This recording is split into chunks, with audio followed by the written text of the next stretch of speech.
నా వంతు కృషిగా నా యొక్క ఈ చిన్న ప్రయత్నమే పసుపు గణపతిని తయారు చేయడం. సో మరైతే ఈ రోజు వీడియోలో పసుపుతో గణపతిని చాలా అందంగా ఈజీగా ఎలా తయారు చేసుకోవాలో చూపిస్తానండి. పసుపుతో వినాయకుని ఇలా వినాయక చవితి రోజున మాత్రమే కాకుండా మన ఇంట్లో ఏ శుభకార్యం జరిగినా ప్రథమంగా వినాయకుడిని కొలుస్తాం కాబట్టి అప్పుడు కూడా వినాయకుడిని ఇలా తయారు చేసుకుని పెట్టుకుంటే చాలా అందంగా ఉంటుంది. సో ఫస్ట్ వినాయకుడిని తయారు చేయడానికి పిండి ముద్దను కలుపుకోవాలండి. సో దానికోసం ఒక మిక్సింగ్ బౌల్ తీసుకుని అందులో పావు కప్పు పసుపుని యాడ్ చేసుకోవాలి. పసుపు ఒకటే కలిపి మనం బొమ్మ చేస్తే పగుళ్ళు వస్తాయండి. సో అందుకని ఇందులో పావు కప్పు మైదా కూడా యాడ్ చేసుకోవాలి. ఇప్పుడు ఇందులోనే ఒక స్పూన్ పంచదార పొడిని కూడా యాడ్ చేసుకుని ఇప్పుడు వీటన్నింటినీ పచ్చి పాలతో పిండి ముద్దలా కలుపుకోవాలి. ఫస్ట్ ఇందులో వేసిన ఇంగ్రీడియంట్స్ అన్నింటినీ బాగా మిక్స్ చేసుకోవాలి. తర్వాత ఇందులో కొంచెం కొంచెం పాలను యాడ్ చేస్తూ పిండిని ముద్దలా కలుపుకోవాలండి. మనం చపాతీకి పిండి ముద్ద కలుపుతాం కదండి, అలాగే కలుపుకోవాలి. కాకపోతే మరీ గట్టిగా కాకుండా పలుచగా కాకుండా చూసుకోండి. చూడండి, ఈ విధంగా ఈ కన్సిస్టెన్సీ వచ్చేటట్లు కలిపి పెట్టుకోవాలి. ఇప్పుడు దీని మీద మూత పెట్టి 15 నిమిషాలు పక్కన పెట్టుకోవాలండి. దీనివల్ల మనకి పిండి ముద్ద బాణాన్ని మనకి ఎలా కావాలంటే అలా మౌల్డ్ అవుతుంది. 15 నిమిషాల తర్వాత మూత తీసి దీన్ని అంతటిని ఒకసారి మళ్ళీ బాగా కలుపుకుని ఇప్పుడు ఈ పిండి ముద్దతో వినాయకుని తయారు చేయడానికి కావాల్సిన షేప్స్ అన్నిటిని బాల్స్ లా రౌండ్ గా చుట్టు పెట్టుకోవాలి. ఈ బాల్స్ కి ఎక్కడ పగులు రాకుండా చాలా సాఫ్ట్ గా నీట్ గా వచ్చేటట్లు రౌండ్ గా చుట్టు పెట్టుకోవాలి. సో ఇలా ముందుగా షేప్స్ అన్నిటిని చుట్టు పెట్టుకోవాలి. ఈ పెద్ద బాలు స్టమక్ లేదా బాడీ పార్ట్ కోసం, తర్వాత ఈ మీడియం సైజ్ బాల్స్ రెండిట్లో ఒకటి ఫేస్ కోసం, ఇంకొకటి కింద బేస్ గా పెట్టుకోవడం కోసం, ఈ 2 బాల్స్ లెగ్స్ కోసం, ఈ 2 హ్యాండ్స్ కోసం, ఇది ట్రంక్ కోసం అంటే తొండం కోసం, ఇవి 2 చెవుల కోసం. ఇప్పుడు ఈ బాల్స్ తో వినాయకుని ఎలా తయారు చేసుకోవాలో చూద్దాం. మీడియం సైజ్ బాల్స్ లో ఒక బాల్ ని తీసుకుని ఈ విధంగా ప్రెస్ చేసి వినాయకుని పెట్టుకోవడానికి బేస్ ని తయారు చేసుకోవాలి. ఇలా చేసుకున్న తర్వాత ఇప్పుడు పెద్ద బాల్ ఉంది కదా, దీన్ని స్టమక్ లేదా బాడీ కోసం ఉపయోగిస్తాం.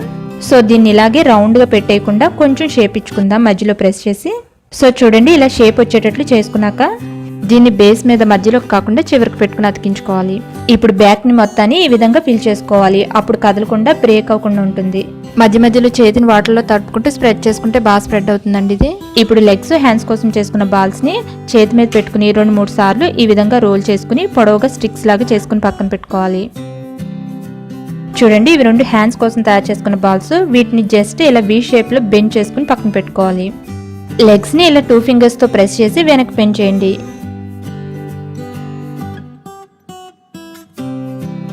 ఇప్పుడు లెగ్స్ ని ఇలా పెట్టుకుని వెనక వైపున కొంచెం బెండ్ చేసుకుని స్టమక్ అతికించేసుకోవాలి. తర్వాత వి షేప్ లో చేసుకున్న హ్యాండ్స్ రెండింటిని కూడా బాడీ పార్ట్ కి ఈ విధంగా అతికించుకోవాలి.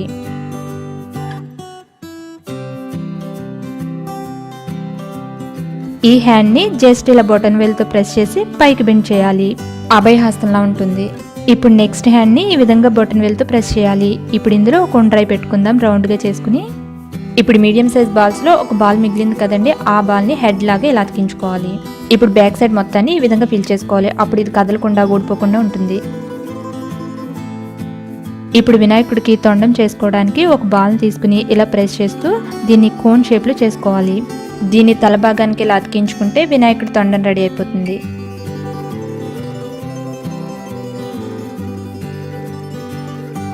ఇప్పుడు ఈ తొండాన్ని ఉండ్రై ఉన్న వైపు కొంచెం పక్కకి ఇలా బెండ్ చేసి పెట్టుకోవాలి.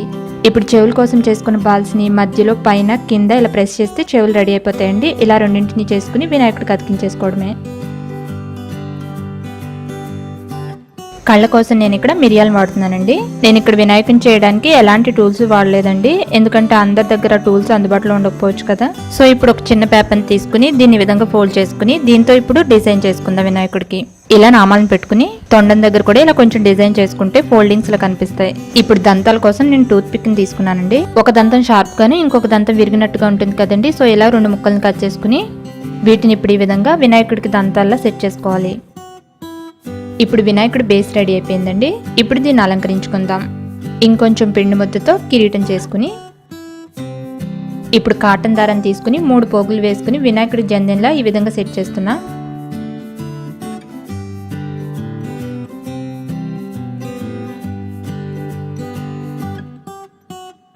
ఇప్పుడు నామం కోసం నేను బొట్టు కలర్స్ లో వైట్ కలర్ వాడుతున్నానండి. ఇప్పుడు మధ్యలో గంధం లాగా ఒక ఎల్లో కలర్ డాట్ పెట్టుకుని దానిపైన కుంకుమ లాగా రెడ్ కలర్ పెట్టు. అలాగే ఇవే కలర్స్ తో హ్యాండ్ మీద కూడా స్వస్తిక్ వేస్తున్నా. సో మరి ఇప్పుడు మనకి పసుపు వినాయకుడు తయారైపోయాడు. మరి ఇప్పుడు మూషిక వాహనాన్ని కూడా తయారు చేసుకోవాలి కదా. సో ఎలకని తయారు చేసుకుందాం. ఇంకొంచెం పిండి ముద్దను తీసుకుని ఇక్కడ చూపిస్తున్న విధంగా ఎలకని తయారు చేసుకుని దీనికి కూడా కళ్ళ కోసం మిరియాలనే వాడుతున్నానండి.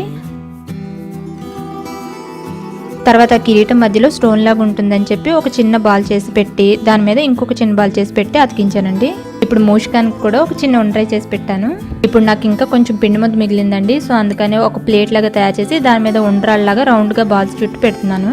ఈ డెకరేషన్ అంతా ఇంక మీ ఇష్టం అండి.